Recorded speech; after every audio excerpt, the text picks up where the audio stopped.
Chapter 2 of The Voyages of Dr. Dolittle by Hugh Lofting. Goodbye. 2 days after that we had all in readiness for our departure.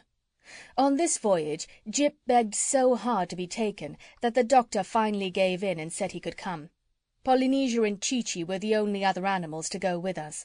Dab-Dab was left in charge of the house, and the animal family we were to leave behind.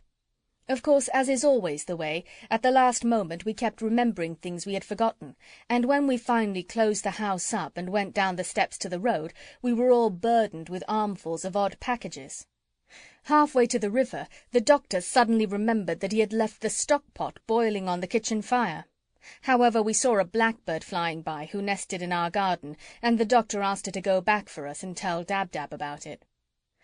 Down at the river wall we found a great crowd waiting to see us off. Standing right near the gangplank were my mother and father.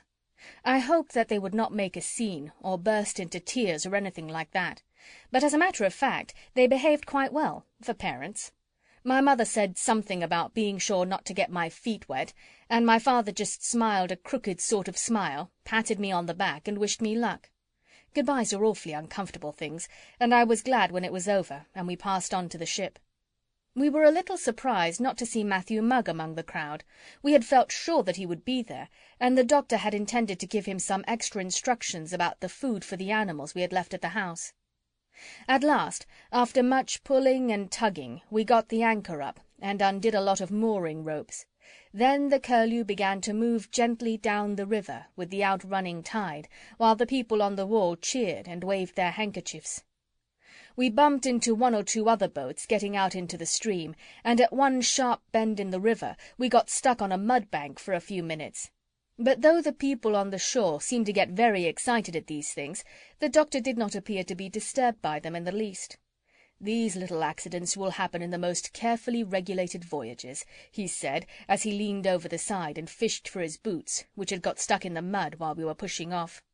"Sailing is much easier when you get out into the open sea. There aren't so many silly things to bump into."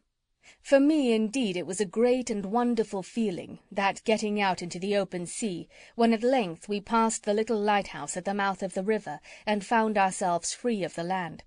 It was all so new and different, just the sky above you and sea below.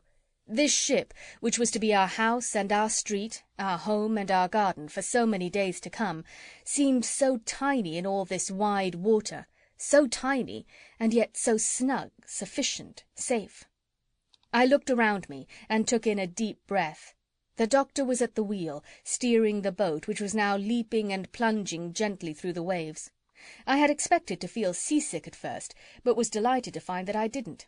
Bumpo had been told off to go downstairs and prepare dinner for us.